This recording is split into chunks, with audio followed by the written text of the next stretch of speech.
Hello guys, TAFHD here and welcome back to another video, and yet again I've bought another Titanium PowerBook G4. Now the one that I took a look at just a couple of weeks ago cost me £1 and it was in, dare I say, pretty bad condition. And I do also have another one which isn't in particularly good condition, but it is alright and it does seem to work just fine, apart from the speakers not working. But today I have bought a third one, and what I'm going to do with this I don't really know. It's not in the best of condition. As you can see, there is some scuffing on it, and there is also a few little dents, and also this weird sticker covering up the Apple logo, and as usual the paint is coming off all the painted sections, so I'm not really sure what I'm going to do with this thing, but it was only about £20, so I thought I might as well get it just to add to my collection. Maybe I can use this for parts, or maybe I can make this one look a bit better by using parts from one of my other ones, because I think this might be the best looking one.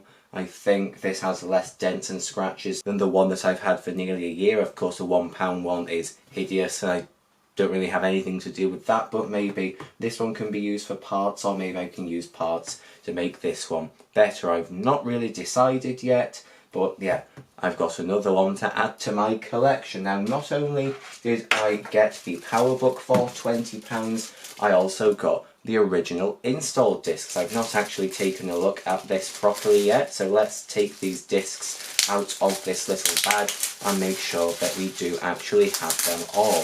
Okay, so we have PowerBook G4 macOS 10 install, we have software restore disk 1 of 2, we have software restore 2 of 2, so that's good that we've got both of them, and we've got Apple hardware test, which is used for diagnosing hardware problems. That is actually a very nice thing to have. Maybe this can help diagnose some problems with the £1 one. I'm guessing this will probably work with that, because they do seem to be from about the same time period. So that is very nice that they were included too. I don't have any original titanium discs, so that is very nice to have. And I did also get a little adapter as well. I'm not exactly sure what this is. I'm guessing it's some sort of video adapter. I don't have one of these, so that's pretty cool to add to my collection also. But let's just take a quick look around this thing, then we can turn it on and see if it works. As far as I'm aware,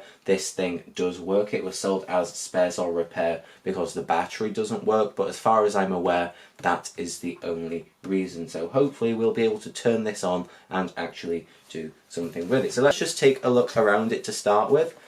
Surprisingly, not too much paint has come off the front. It's sort of started to yellow and it is cracked over here, but I don't really think that's a big problem. On the side, most of the paint is still on here. Kensington lock, I'm guessing air vent, and I think that's one of the antennas for the Wi-Fi or something like that. On the back, as I've already shown, the paint is coming off. It always happens there. Power over there, looks like infrared over here, and of course in there is the ports. Firewire 400, Ethernet, 2 USBs, VGA, S-video out, and what looks to be a modem. That modem looks a little bit bent in there, and now I've remembered another reason why this was spares and repair. The second USB port is actually broken. As you can hopefully see, the second USB port is broken, so that isn't really usable, but that's not really too much of a big deal. There's another one that I can use if I really want to. I'm guessing you'd have to change the whole logic board to fix that, or do some sort of soldering, which I'm not really competent at doing, so I'm guessing that will just stay how it is. On the other side, the paint is actually in pretty good condition yet again. We've got our headphone jack, another vent and our expansion slot in there, and another antenna, or at least I think that's what it is.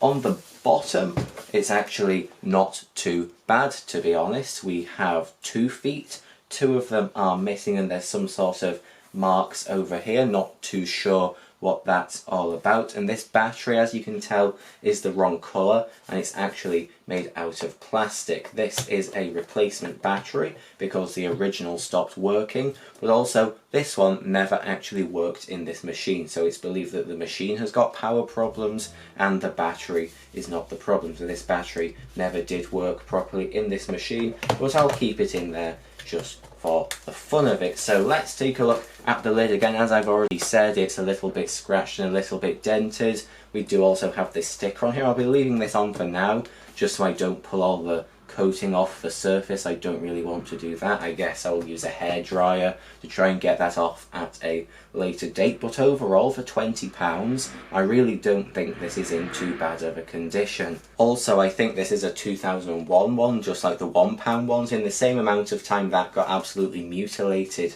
this one has managed to stay pretty nice, which is always good to see. So let's now open the lid and take a look at what is going on in here. It doesn't actually look like the latch works, which is okay. Most of them are like that now, but that hinge, that is really stiff. That takes a lot more force to open than I'm comfortable with. I don't know if this is how they are meant to be and the ones I have are just really loose, or if this one has been over tightened at some point, but that is actually quite uncomfortable to use. I know I keep doing it, but it's kind of satisfying at the same time. But it is also making a creaking noise, so I guess I should probably not do that. Okay, so here it is. The screen looks to have a few marks on it, nothing too bad. It doesn't look to be scratched, it just looks to be dirty. And pretty much the only thing I can see that is wrong in here is the keyboard. The backspace and enter keys are actually missing. I did know that from the pictures. Where they've gone, I haven't got a clue, but they aren't there. But hopefully we should just be able to press the rubber bits and we should still be able to use this just fine. This is actually a UK keyboard, I can tell by the shape of the enter button, and also we have a pound sign up there. Trackpad looks to be just fine. Click button works pretty well, which one of my others does not, so that is nice. Around here the paint actually looks pretty decent. Started to discolour down here, and this is also where it's cracked and it is kind of loose again. That's not really a big deal. Paint is sort of coming off over there a little bit, but yet again, for what this computer's worth and how old it is, that really is not a big deal. There really isn't too much to see in here, which is wrong, which is surprising for this price. There's a little sticker over here, I'll probably take that off. The keyboard looks to be quite dirty underneath some of the keys, so I guess I will have to clean that at some point. But for now, let's actually lift the keyboard up. There we go. I can see under there it doesn't actually look to be too dirty. I'll just move the keyboard off to the side and hopefully you can see in there. There we are down there. It looks like this has either been cleaned quite recently or not really used very much. That is actually quite pleasant in there. Alright, so it's now time to turn this machine on and see if it actually does anything. I've had this in my possession a few days, but I am yet to try and turn it on. So I have plugged in the cable. I will now turn it on at the wall. Green light has come on the charger. Don't think you'll be able to see that. Now it's gone orange, and let's press the power button. Hopefully we'll get a bong. There we go, it just bonged. That is always a good sign. Of course, these do take a while to show anything up on the screen, so hopefully the screen does work. So I guess we'll just have to wait and see. There we go, I can see Apple logo. There we go, it looks like this thing is going to boot up. If we get a spinny wheel which doesn't freeze, there we go, that is always a good sign. Hopefully this will boot up successfully. Okay, Mac OS 10, starting Mac OS 10, and come on, we are now on the desktop. This thing has booted and it looks like the trackpad is working as well. Let's see if I can change the brightness. Yeah, I can. It was already on its brightest setting. Of course, over time it will get brighter. It takes a while to warm up. Your computer's clock is set to a date before March 24th, 2001. Okay, I'm guessing that's because the battery is bad in this thing. The first thing we're going to do is go up into About This Mac, and let's just take a look at the specifications of this thing. So it looks like we are running the latest version of Tiger, that being 10.4.11. This is a 667 MHz PowerPC G4, and we have 512 megabytes of RAM, so this is quite a nice little machine. I'm not actually too sure what the specs are of my other Titanium PowerBooks. If I can remember, or if I can be bothered checking, I will put those up on screen, because this is in nicer condition than the others, I could just swap the logic boards around and make one pretty nice machine, but that is something to think about in the future. Let's go over to more info and see if there is anything else to look at in there. So I can see in here that we have the Rage M6 graphics in here. They are ATI Mobility Radeon. In terms of memory, as I already said, we have 512 megabytes, and that is comprised of two 256 megabyte sticks, and both of them appear to be okay according to that status. Looking through here, I don't really think there is much else to really have a look at. It knows that the battery is installed, but it doesn't seem to charge, so I don't really know what is up with that. But yeah, let's now shut out of that and just take a look around this machine. It looks like it has been recently reset. This all looks pretty default. That is what a clever person does when they sell a computer. You should of course always wipe your stuff off it, or if you don't know how to do that, get someone to just take the drive out, because the amount of times I've received computers full of personal files, it is kind of scary. If that got into the wrong hands, I wouldn't like to think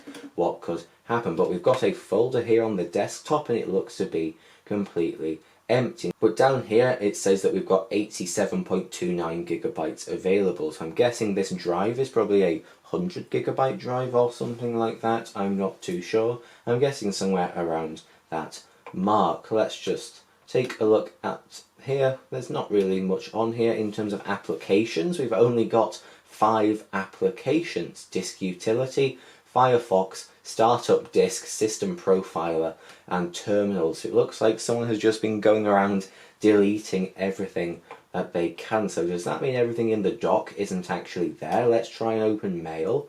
Now it's got a question mark on it. What about Safari? That's now got a question mark. iChat question mark.